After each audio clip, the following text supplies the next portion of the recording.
গ্রীষ্মের যে দুর্ভিক্ষ, কলকাতার রাস্তার উপরে লাখে লাখ লোক এসে মরে গেল, অথচ দেশে খাওয়ার অভাব ছিল। চোরাকারবারি মজুতকারীদের হাতে সেই খাবার, সেই আর্টিফিশিয়াল ফেনোমিন তৈরি করে প্রায় 50 লক্ষ লোককে তারা মেরে ফেললো। সেটা একটা আমাদের শিল্পী সমাজকে, লেখক, সাহিত্যিক, সঙ্গীতকার থেকে প্রচন্ড একটা নাড়া দেয়। এবং সেখান থেকেই প্রায় সূত্রপাত হয় সারা ভারত প্রগতি সাহিত্যিকদের একটা প্রগতি লেখক শিল্পী সংঘ যেটা গড়ে উঠলো এবং গণনাট্য সংঘ গড়ে উঠলো, এবং সারা ভারতবর্ষের হাজার হাজার শিল্পী সাহিত্যিক এই আন্দোলনের মধ্যে ঝাঁপিয়ে পড়ে। তার মধ্যে আমরাও শরীর হলাম। আমি আমার সঙ্গীত দিয়ে এই আন্দোলনে যোগ দিই। সেই সময় দুর্ভিক্ষের যে নিদারুণ ছবি আমি দেখেছি গ্রামে থাকাকালীন, গ্রামের পর গ্রাম উজাড় হয়ে গেছে, শূন্য কতগুলো কুটির পড়ে আছে। সেটা আপনারা শুনেছেন আমার গায়ে বধুর মধ্যে শেষ কটি লাইনে সেটি আছে, আজও যদি তুমি কোনো গায়ে দেখো ভাঙা কুটিরের শাড়ি, যেন সেইখানে সে গায়ের বধুর আশা স্বপ্নের সময়। তাছাড়া কলকাতার রাস্তায় লক্ষ লক্ষ মানুষ চিৎকার করছে ফ্যান দাও ফ্যান দাও বলে। তার মধ্যে আমি দেখেছিলাম একটি কালো মেয়েকে, এই 16-17 বছর বয়স হবে, এবং আমার তখন মনে হয়েছিল হয়তো এই মেয়েটাকে রবীন্দ্রনাথ ময়নাপাড়ার মাঠে হয়তো দেখেছিলেন ময়নাপাড়ার মাঠে। তখন সে মেঘলা দিন ছিল, কালোটা সে যতই কালো হোক, দেখেছি তার কালো করে উঠে। আমার মনে হয়েছিল যে হয়তো একেই বা এর জাতীয় কোনো কৃষ্ণকলিকে রবীন্দ্রনাথ দেখেছিলেন, যে কৃষ্ণকলি আজকে কলকাতার ফুটপাতে ভিক্ষে করতে এসেছে।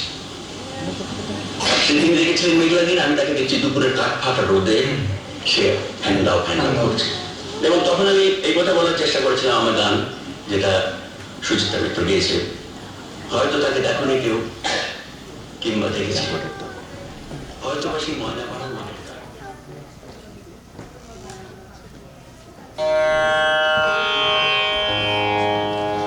হয়তো তাকে দেখনি কেউ, কিংবা দেখেছিলে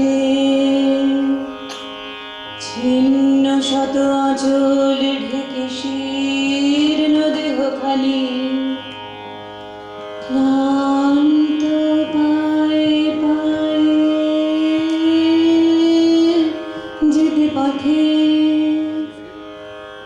কি জানি কি ঝড়ে গেছে বুঝি ঝরে জীবনের তরু থেকে। তখন গগন ছড়ায় আগুন দারুণ তেজে, সীমে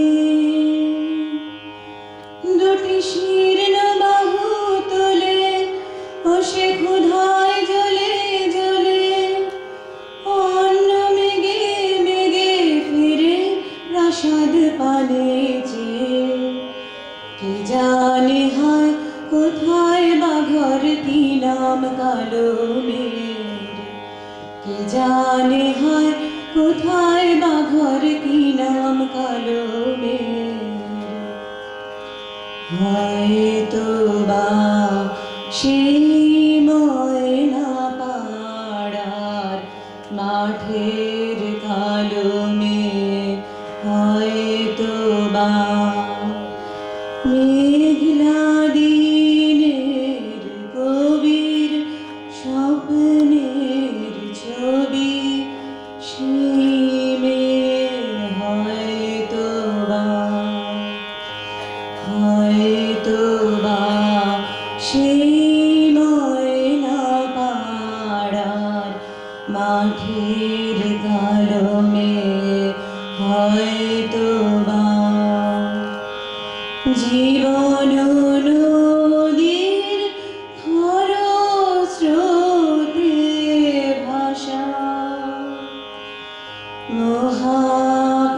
মহাকালের জ্বলন তরি গাসা।